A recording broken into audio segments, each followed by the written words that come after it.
Welcome back to Parallax Views, a guest that I've enjoyed speaking with in the past, James M. Dorsey, author of the book, The Turbulent World of Mideast Soccer, and also the Mideast Soccer blog and podcast. How are you doing today? I'm doing very well. Thank you for having me. It's a pleasure to see you again. So, James, if you could, I guess where I wanted to start with this one, I want to get into the controversy around Qatar hosting the 2022 FIFA World Cup. But first, what is the significance of this? How did it come about? And why did Qatar want to host the World Cup? What was in this for them? Well, the significance, of course, of this is that it is the first such tournament in the Middle East and in the Arab world and in the Muslim world. And as a result of that, it has, it first of all reflects in many ways the shift in power. So moving from a unipolar to a multipolar world, and what that means in terms of values that not always are the same, and norms and moralities that are not always the same. I think that's the first significance. The second significance is that most major sporting mega events leave a legacy of white elephants and debt. This is a World Cup that's going to leave a legacy of change, of social change. Now, you can say the change doesn't go far enough, the change has not been all inclusive, whatever it is, that does not change the fact that there has been change. And I think that is significant. The other thing that this has brought to the fore, and that's maybe less positive, that one has to divide the criticism into what was genuine and legitimate with regard to human rights, with regard to worker rights, and with regard to issues of sexual diversity and gender diversity, even if that is a much more complex issue, because it's in terms of human rights and worker rights, it's government. In terms of issues involving sexual diversity or gender diversity, that's something that's popularly very deeply felt. And therefore, in some ways, the dynamics are different. Now, the final answer to your question, why did Qatar do this? Qatar did it for a variety of reasons. Many of those reasons, the same reasons that others want to host such events. What makes Qatar exceptional and also explains why it was willing to spend a lot more money than other countries may have been willing to spend on something like this is it's part of its defense policy. Soft power is Qatar's defense policy. This is a country of 300,000 nationals, sandwiched between two behemoths, Saudi Arabia and Iran, both of which are partners, friends, but also potential threats, as we saw in the 3.5-year boycott by the United Arab Emirates and Saudi Arabia, or led by them, a diplomatic and economic boycott of Qatar between 2017 and 2021. It doesn't matter how many weapons Qatar buys. It doesn't matter how sophisticated those weapons are. Qatar cannot fight a conventional war with any chance of survival. So it needs to ensure that it gets help when help is needed. And for that, it needs to create soft power. It needs to make itself relevant to the international community. It needs, to the degree possible, build empathy in public opinion so that there would be support for coming to its aid if that were necessary. So in regards to the backlash, maybe we could go through the controversies. I know that a lot of people are upset with the treatment of migrant workers, LGBTQ people, in Qatar. What's the basics of the backlash, and what's the question of this being? I know you brought it up. This idea of, is it always been fair? The criticisms, or are some of the criticisms unfair? I know Qatar has responded in different ways to this. Okay, let's keep in mind Qatar is an autocracy. That's what it is, whether you like it or not. It may in some ways be an enlightened autocracy, but nevertheless, it is an autocracy. It is not a democracy. Are there human rights issues? Absolutely. Are there problems with the judiciary? Absolutely. Issues of freedom of expression, access, all of these issues. Workers' rights, no question about it. And LGBT rights. Now, the 2 points I would make is, one, there is a vast difference in what is achievable and what for which there is potential public support between issues of migrant workers and issues on LGBT.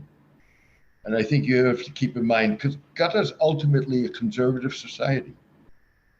And the government, certainly with the World Cup, walks a fine line. It walks a tightrope in which it has to balance a significant conservative, a significant conservative segment of the population is willing to accept and what not, with the demands that the World Cup puts on it.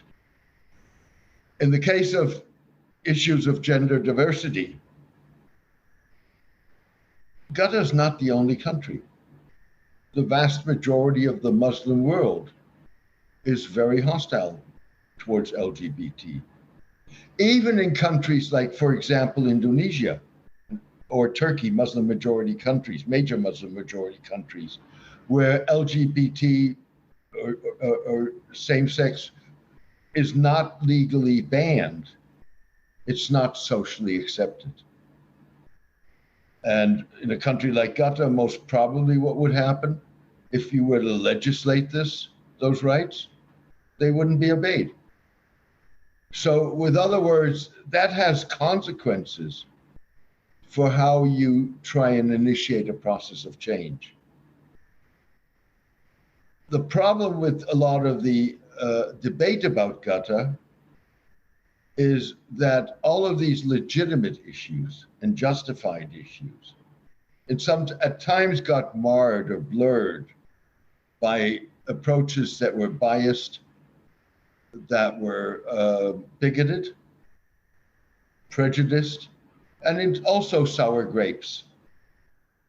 Now, to deal with the sour grapes first, because Qatar views this as its soft power policy, and it's got multiple soft power attacks, sports is only one of those, because it's part of its defense strategy at the end of the day, it was willing to spend a lot more.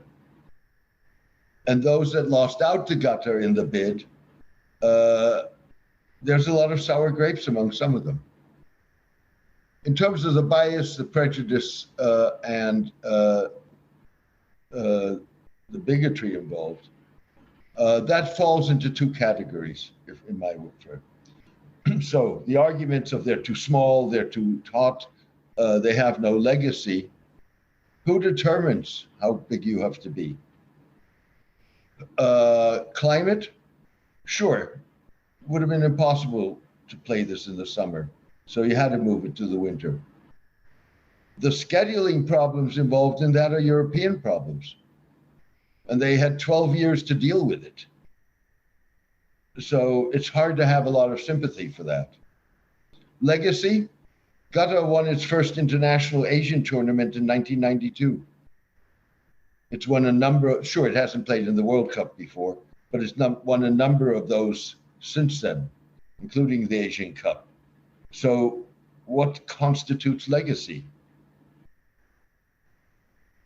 The second part of this blurring, if you wish, has been expressions of, I would almost say by some in Europe, of supremacy, of wanting to impose values.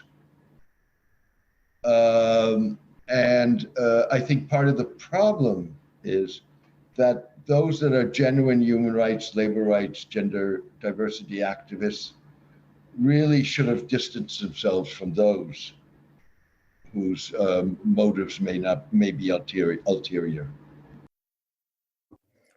So, if you could too, and I don't know what you think about this, but I feel like there's always been debate about Qatar and things like human rights there, LGBT rights, but I feel like it's been much more amplified with regards to the World Cup. I feel like a lot of focus, at least here in the US the last few years, has more so been on, say, Saudi Arabia.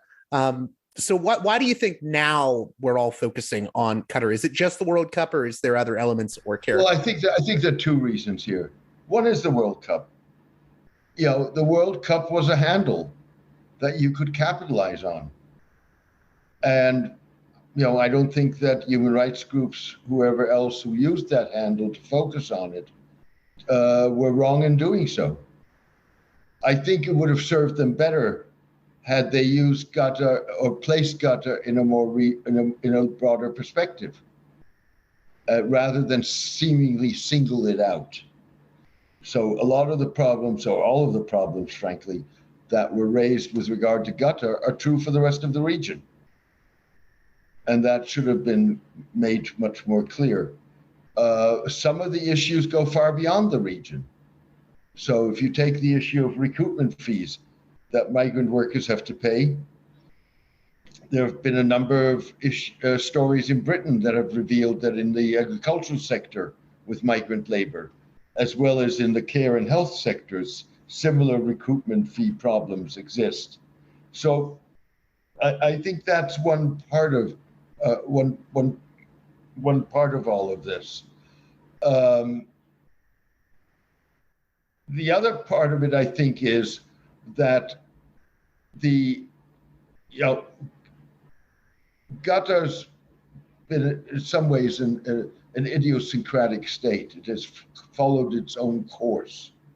That was, for example, in foreign policy, in wanting to maintain relations with everyone, good guys, bad guys, everyone. And that has sparked a lot of opposition. And it sparked a massive, it sparked the economic and diplomatic boycott, but it also sparked a massive covert information war. And so a lot, you had to be very cautious in, separating the wheat from the chaff in terms of what information is accurate and what information is not accurate. On top of that, of course, you had problems with media reporting that may not have been intentional. In other words, it was not necessarily that the media was on a war path, but if you go back to the history of the number of deaths, for example, among migrant workers, allegedly working on World Cup related construction projects. The first figure that was bounced around was a figure of 4,000, which essentially was a trade union, a projection by the trade union. There would be 4,000 deaths by the time the World Cup comes around. It was never quite clear what that figure was based on. But it was a figure that everybody latched onto. You then had the figure of 6,500, which really covered many more deaths over a longer period of time than were related to the World Cup. And in the end, The Guardian, which ran with that, backed down from that as a matter of principle. But nonetheless, the figure stuck. Fact of the matter is, we don't really know how many people died. The Qataris have not been all that transparent about this. the information coming out of the labor supplying countries is mixed because they have an interest in exporting labor and having the foreign currency remittances and easing labor market pressure in their own countries. And also because one out of, and this even the most militant of worker rights groups point out,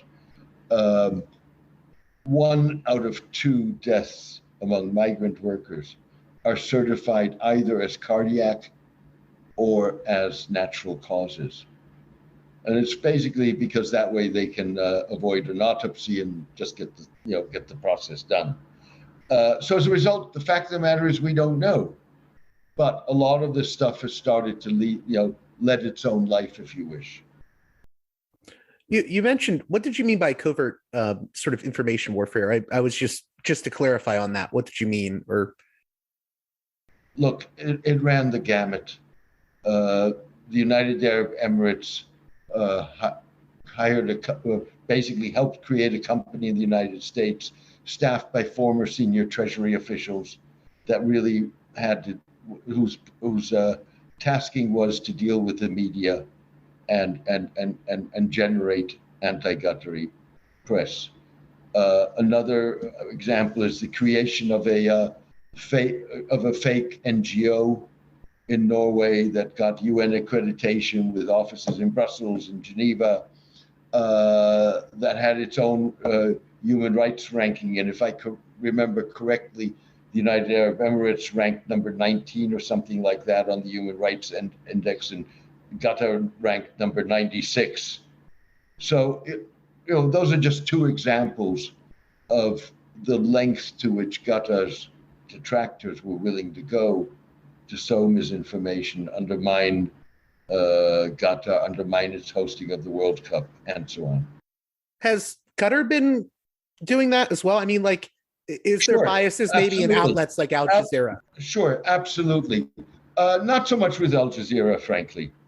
I mean, Al Jazeera, certainly Al Jazeera Arabic is a little bit different, but Al Jazeera English is a quality product. You can criticize them that they have run stories on migrant labor in Qatar, but they've run less stories maybe than the BBC or CNN did, but they have run such stories. If I remember in one case, I forget what the technical term for it is, but that the Qataris basically with, I think it was Alistair Campbell, Tony Blair's, when he was prime minister, his spokesperson, who set up a fake fan blog in Britain. So sure, the Qataris have, I don't know that the Qataris have been involved in it on the scale that particularly the UAE has been involved in this. But sure, it's not that they have totally clean hands either. I was going to ask too, just to get out of the way. I know one of the big claims that we've been hearing a lot is, this hosting of the World Cup is a result of bribery. What do you make of all that talk? Look, I was Johnny come lately to the conclusion that Qatar had, that there had been wrongdoing in the Qatari bid. I was Johnny come lately not so much because I thought, no, they wouldn't do that. They're perfectly capable of doing it. And let's face it, Qatar is in a part of the world where the sense is you can buy anything. And they have the money to do so. Now, having said that, there's a counterintuitive way of looking at all of this. So, with other words, yes, there's no doubt in my mind that there was wrongdoing, bribery, whatever involved. But to be fair to the Qataris, that's the way World Cups were won. And then it happened, it happened with the South Africans who's paid $10 million to the Caribbeans for Caribbean votes. It happened in 2006 with Germany. Qatar won its hosting rights at the wrong time and the wrong place. because it won those hosting rights at a moment that FIFA's worst corruption scandal had erupted. And in some ways, Qatar became the eye of the storm, if you wish. Now, you can counterintuitively argue, and I would make this argument on a number of issues, that Qatar actually did everybody a service, but paid a very heavy price by becoming the catalyst of it. It also was the catalyst for a human rights policy in FIFA, whether implemented or not being a different question. It was a catalyst of reform of the way FIFA selects World Cup hosts. Now, was that what Qatar intended? And was it willing to pay the price it did for having been at the center of all of this? Absolutely not. This is not what it planned. This is not what it intended. And this is not what it wanted. But nonetheless, in some ways, it did help. It did lend a helping hand, and not an insignificant one. So can we talk about how Qatar has essentially responded to the sort of backlash? Because I think in some ways they've said, well, we're open to the criticism, but they're also feeling as if there's a double standard in how this is talked about. Well, I think there are phases here. The first phase was put my head in the sand. When I'm an ostrich, put my head in the sand. When it's all over, it'll all be over. When I pull my hand out of the sand, it'll all have blown over. And even, there were people who advised them that would not be the case. They would have lost the high ground. They would be on the defensive. It was a mistake not to respond. But once they started to respond, they actually started to respond very constructively. So they engaged with their critics. Amnesty International, Human Rights Watch, the ILO, various others would come into Qatar, would consult with authorities, would work with them to draw up model contracts, standards, what have you. And this is in a region in which if you are a local human rights activist, you're either behind bars or 3 feet under the ground. And if you are a foreign critic, you're definitely not let into the country, and you may not even be let onto a plane flying into the country. So that was unprecedented. They have enacted a fair amount of labor reform. Again, there's more that they could do.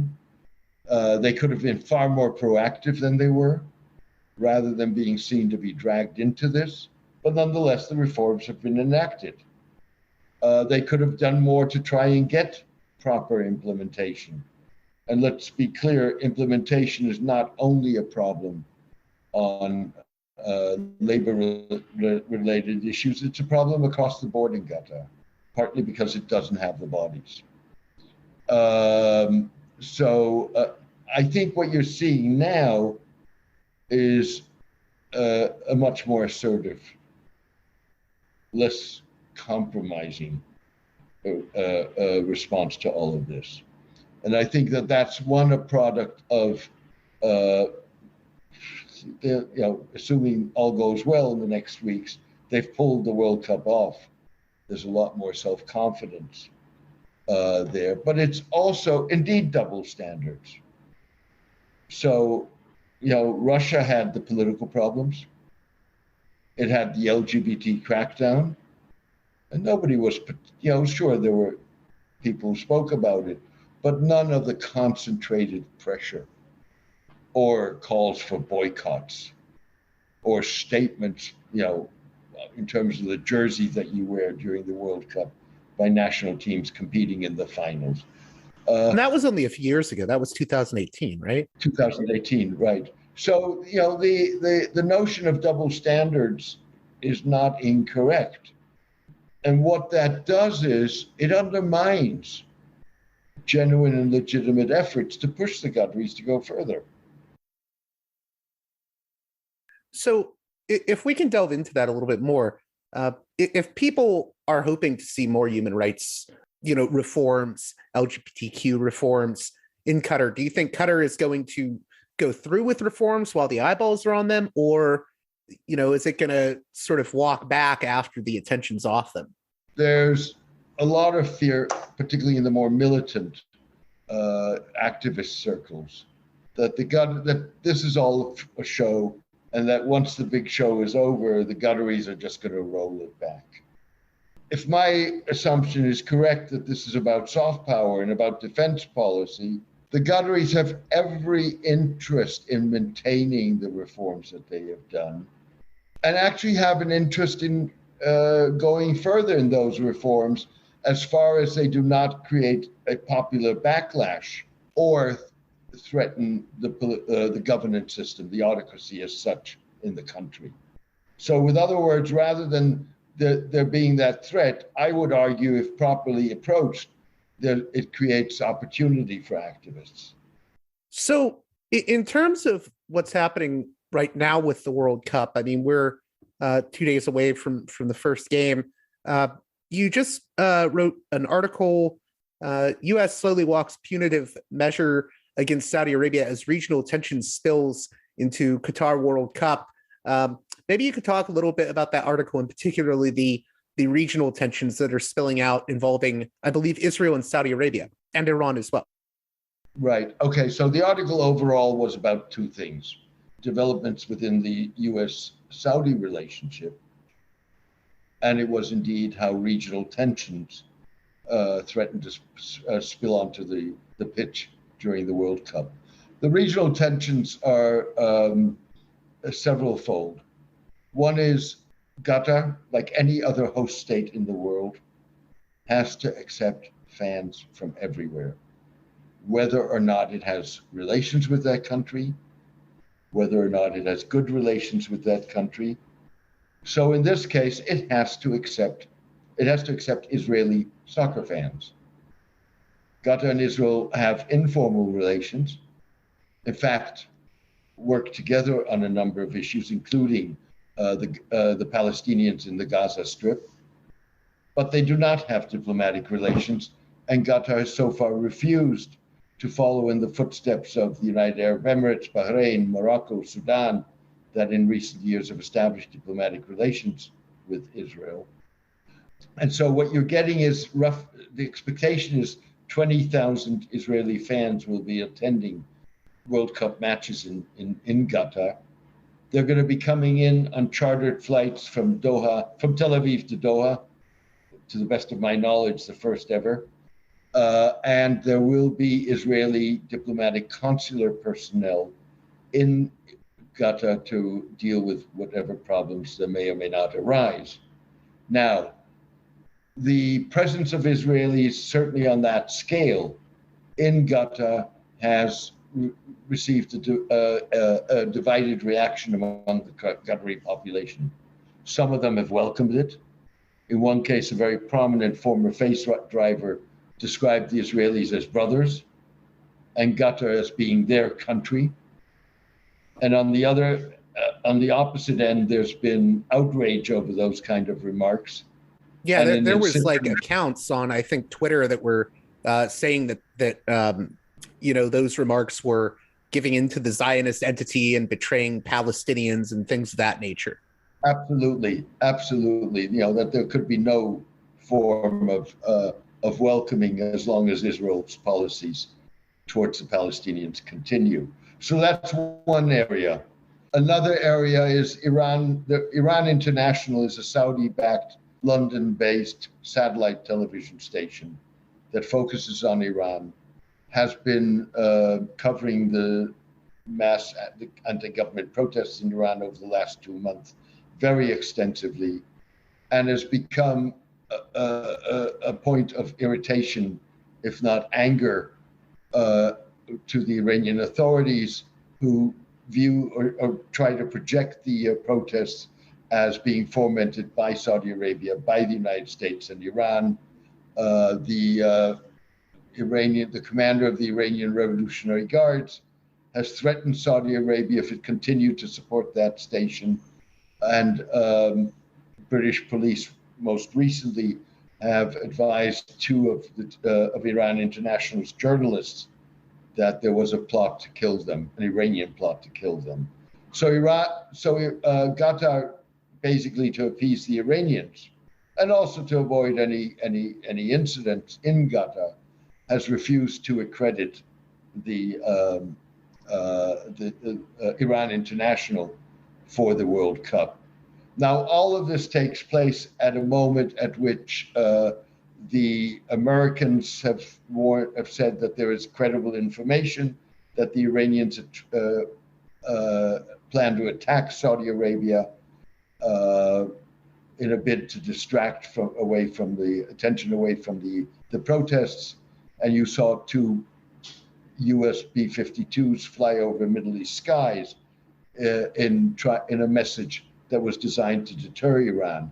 And it comes at a moment at which five rounds of Iraqi-sponsored Saudi Arabian Iranian talks that were designed to try and figure out ways to prevent the differences between the two countries from spinning out of control have broken down because of the nature of the new Iraqi government, which contains major factions that are aligned with Iran.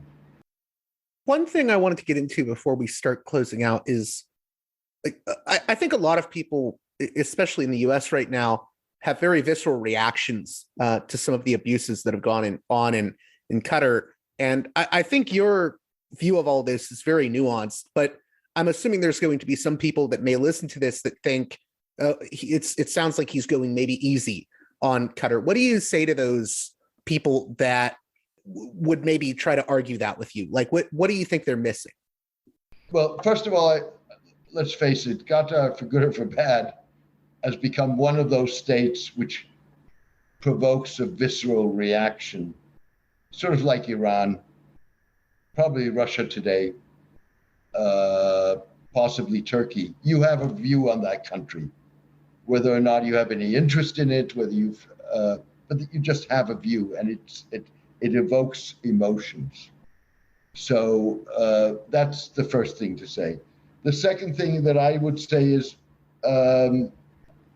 I believe that I've been I've been very critical of the Qataris, but I've also tried to be fair and accurate in my criticism, and that is to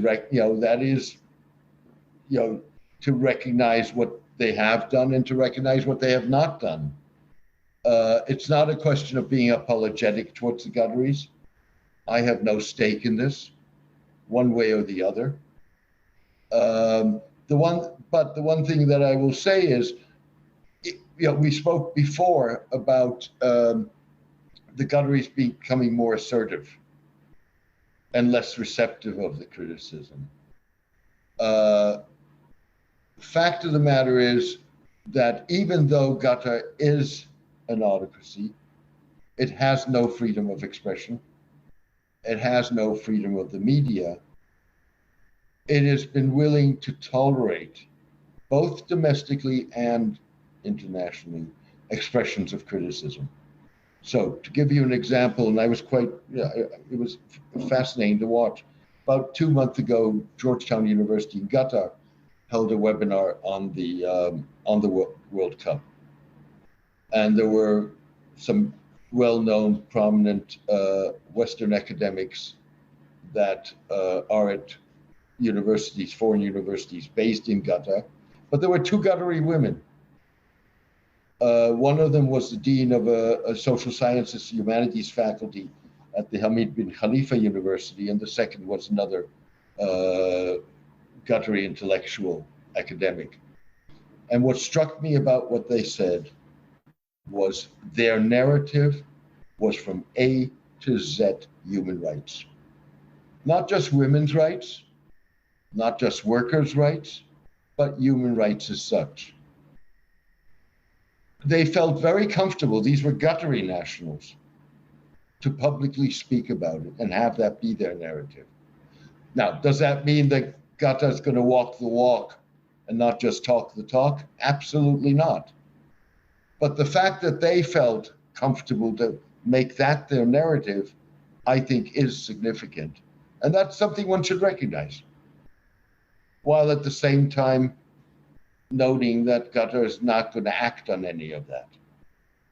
Also, I just had two more questions. I guess I wanted to go back to something you mentioned earlier about the World Cup within the context of a world that is moving from maybe a unipolar model to a more multipolar world. There's a lot of debate over that term now, multipolar. And I see some people try to say that this is just a term used by, propaganda outlets. But I know of many academics who use the term multipolar world. So what do we mean by a multipolar world within the context of what we've been talking about with the World Cup and geopolitics? Look, I think, first of all, there's no question about the rise of China.